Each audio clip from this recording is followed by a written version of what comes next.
I noticed my sister's boyfriend doing weird things for my son, like doing his laundry and standing beside his bed in the dark. Now, he went totally crazy when we left his house. In my last update, I left off with David's 44 disappearance after I found out what he did with my son's clothing and confiscated it. It turns out that David was not on the run, missing, or crashing on a friend's couch. He holed up at his parents' house and is still currently there. My sister informed me that due to my accusations of him grooming my son, David had a mental health crisis. She hopes I'm happy with myself, and she feels the need to stay with him for support. So, in other words, he's hiding at his parents' house because either the guilt is getting to him, or he's scared, or both.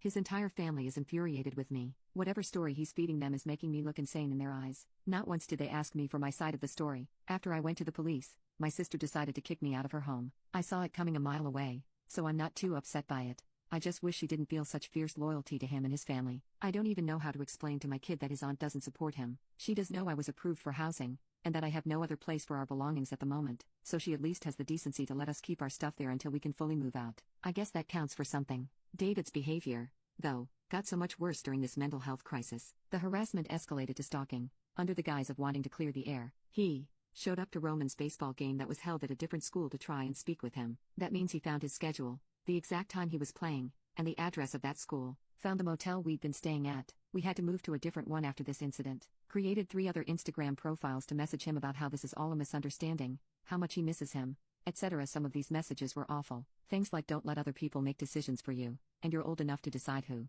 should be in your life and who shouldn't. Paragraphs and paragraphs of him pouring his heart out to my son, and begging him not to tell me that he's been reaching out. This harassment has left my son completely disillusioned. After screenshotting everything, I asked him not to read the messages anymore and to just delete them. At that point, I wanted to take his phone away, but I knew he'd resent me for that. Maybe I made the wrong decision, maybe I didn't. I don't know. The day David found our motel was one of the most traumatic moments of my life. I don't know how he found us. My sister knows I've been staying at a motel, but I never told her which one. On that day, it was about 9 p.m., and I needed to go to the corner store to grab something. My son was taking a shower and getting ready for bed, as he had school the next day. The corner store was a minute's walk away. The room we were staying in was visible from the windows of the store. I'd made this quick trip countless times. At the moment, I didn't feel unsafe leaving my kid behind, but hindsight is always 20/20. I already feel stupid, no need to tell me. David had parked at the lot across the street, and I didn't see his car. He waited until I was almost at the store and my back was fully turned to go for our motel room door. It was obviously locked, so he started knocking,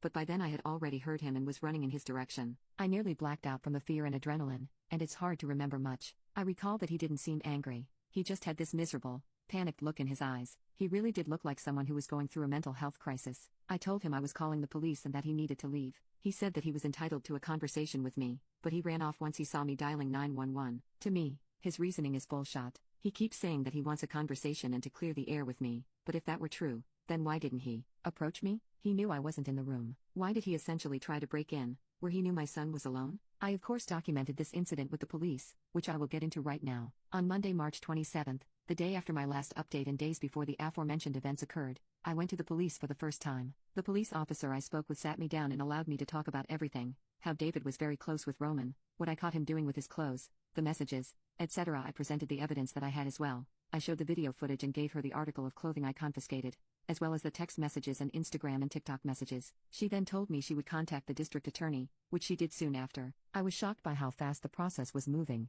and she told me that since it involved the potential intimate abuse of a minor, they didn't want to waste any time. I was interviewed again by a detective, and a couple of days later, they called David in for an interview. By then, the stalking had begun. During my second interview, I showed him the new messages David sent, and told him about how David showed up to the school and the motel. I don't know what they asked David during his interview, but I can imagine that he denied everything and spun up a web of lies to try and make me look crazy. I'm not really concerned about him, though. With all of the evidence I have, David should be very, very nervous. A detective interviewed my son as well. This is what worried me the most, and I insisted that if they didn't have to do it, I'd rather they didn't question him at all. But they said it would help build a stronger case, and I trust them. I was told I had to be there during his interview since he is a minor. Roman only knows about the stalking and harassment, but he has no idea about what David did with his clothes, and I want to keep it that way for as long as I can. I personally asked the detective not to bring it up. I'd just like to shield him from it all. They asked my son about the messages and the stalking, as well as their relationship. When asked about any physical contact they had, Roman brought something up that he didn't initially tell me about. He said there was one instance when he and David were in the living room watching a show called Stranger Things. David randomly placed his hand on my son's chest, left it there for a moment,